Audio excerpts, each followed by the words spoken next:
اور اشرا مبشرہ صحابہ کو جو خطاب ملا ہے، اشرا مبشرہ یعنی 10 مبارک لوگ، صحابہ کرام حضور کے پیچھے نماز ادا فرما رہے ہیں، جب حضور نے سلام پھیر لیا اور قبلہ تبدیل ہو گیا تو دیکھا کہ صحابہ کرام کا چہرہ بھی کعبے کی طرف ہے، تو اللہ سبحانہ وتعالیٰ کے حکم سے تو انہوں نے نہیں کیا، انہوں نے تو حضور کو دیکھا اور اپنا چہرہ کعبے کی طرف کر لیا، کیونکہ اللہ کا حکم تو حضور نے نماز کے بعد فرمانا تھا کہ اب اللہ کا حکم آ چکا ہے، لیکن جب حضور نے سلام پھیرا تو صحابہ کو دیکھا ان کا چہرہ کعبے کی طرف ہے، تو پیارے آقا کریم صلی اللہ علیہ وآلہ وسلم نے ان سے سوال کیا، میرے صحابہ تم نے اپنا چہرہ کعبے کی طرف کیوں کر لیا؟ تم سے میں نے کہا تو نہیں ہے؟ تو صحابہ کہنے لگے یا رسول اللہ صلی اللہ علیہ وسلم، جہاں آپ کا چہرہ ہوگا وہیں ہمارا چہرہ ہوگا۔ تو اللہ سبحانہ وتعالیٰ کو یہ بات صحابہ کی پسند آئی اور یہ ادا پسند آئی، جس کی وجہ سے اللہ سبحانہ وتعالیٰ نے ان صحابہ کو یہ تحفہ دیا کہ اشرا مبشرہ کا خطاب دے دیا، یعنی یہ وہ 10 صحابہ ہیں جنہوں نے حضور کے پیچھے یہ عمل کیا، اللہ کو یہ عمل پسند آ گیا اور انہیں دنیا میں رہتے ہوئے جنتی قرار دے دیا، جنہیں اشرا مبشرہ کہا جاتا ہے۔ اشرا مبشرہ کا خطاب اور اشرا مبشرہ یہ 10 صحابہ اسی مسجد والے مقام سے انہیں خطاب ملا۔ الحمدللہ، اس باغ میں پہنچ کر دل باغ باغ ہو گیا ہے۔ الحمدللہ، کھجور کے باغ کے بارے میں سنا کرتے تھے، لیکن آج ہم نے دیکھا ہے آنکھوں سے، اس کے بارے میں بتائیے۔ الحمدللہ، دیکھیں یہ کھجوروں کا ایک باغ ہے اور مدینہ منورہ میں بہت سارے باغات ہیں۔ مدینہ منورہ کو پہلے کہا جاتا تھا کھجوروں کی بستی، یعنی یہاں اتنے باغات ہوا کرتے تھے کھجوروں کے کہ اسے کھجوروں کی بستی کہا جاتا تھا۔ پیارے آقا کریم صلی اللہ علیہ وآلہ وسلم نے ان باغات سے، ان شہروں سے، اس شہر سے اتنی محبت فرمائی ہے کہ آپ کی ایک حدیث کا مفہوم ہے، فرمایا میرے شہر کے درختوں کو بھی نہ کاٹا کرو،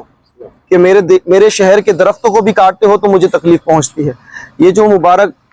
جگہ ہے، یہ سامنے احد کا پہاڑ ہے، ابھی درختوں کی وجہ سے آپ کو نظر نہیں آ رہا، یہ سامنے احد کا پہاڑ ہے، اور یہ باغ جو ہے نا، یہ یہاں تک صرف ہمارے حاجیوں کے لیے بنایا گیا ہے کہ یہاں سکون سے چل سکتے ہیں اور یہاں پہ چل کے جو ہے نا ان باغات کو دیکھ سکتے ہیں، ورنہ اس باؤنڈری کے پیچھے جو پورا باغات کا سلسلہ چل رہا ہے اس میں پانی ڈلا ہوا ہے، اور جو ایک کھیتی کا طریقہ کار ہوتا ہے، پورا جو باغ کا اصل سسٹم ہوتا ہے، تو وہاں پہ جائیں گے تو حاجیوں کے پیر گندے ہو سکتے ہیں، پانی ہے، کیچڑ ہے، یا کوئی بھی کھجور گری ہے تو وہ خراب ہو سکتی ہے، اس کے لیے یہ جگہ کو خاص بنایا گیا ہے حاجیوں کے دیکھنے کے لیے،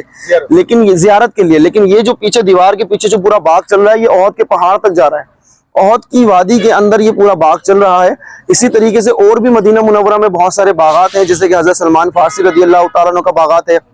سیدنا عثمان غنی رضی اللہ تعالیٰ عنہ کا باغ ہے۔ ان باغات کی ایسی فضیلت ہے، آقا کریم صلی اللہ علیہ وآلہ وسلم نے اپنے دست رحمت سے حضرت سلمان فارسی رضی اللہ تعالیٰ عنہ کے باغ میں پودے لگائے ہیں کھجور کے لیے، حتیٰ کہ اجوا کھجور کا پودا بھی پیارے آقا کریم صلی اللہ علیہ وآلہ وسلم نے مدینہ منورہ کے باغ میں اپنے ہاتھ مبارک سے لگایا ہے۔ اور مدینہ منورہ کے ان باغات کی ایک اور خصوصیت یہ ہے کہ پیارے آقا کریم صلی اللہ علیہ وآلہ وسلم کے اس شہر مبارک میں جتنے بھی کھجوروں کے درخت ہیں یا جتنے بھی کھجوروں کے باغ ہیں، یہاں سب سے زیادہ پیدا ہونے والی جو کھجور ہے وہ کلمی ہے۔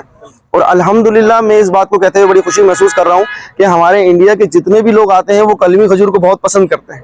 کلمی کھجور کو ان کے پسند کرنا اور اس شہر مبارک میں سب سے زیادہ کلمی کھجور کا پیدا ہونا، دیکھیں کتنا کلوز معاملہ ہو گیا الحمدللہ۔ تو یہ باغ کی آپ بھی زیارت کر رہے ہیں، میں بھی الحمدللہ یہاں روز زیارت کرتا ہوں، ہمارے حاجی آئے ہیں یہ باغ کی زیارت کر رہے ہیں، یہاں کھجوریں وغیرہ بھی ملتی ہیں، بہت اچھے ریٹس میں اچھی کھجوریں مل جاتی ہیں۔ تو یہاں لانے کا مقصد یہ ہوتا ہے کہ آپ باغ کی زیارت بھی کر لیں اور اس کے بعد آپ یہاں سے اگر کھجور وغیرہ بھی لیتے ہیں تو بھی آپ کو فائدہ ہوتا ہے انشاءاللہ۔ تو دونوں طرح سے فائدہ ہے، ہمیں ایک اچھی مناسب چیز پہ قیمت بھی، کھجور بھی مل جاتی ہے۔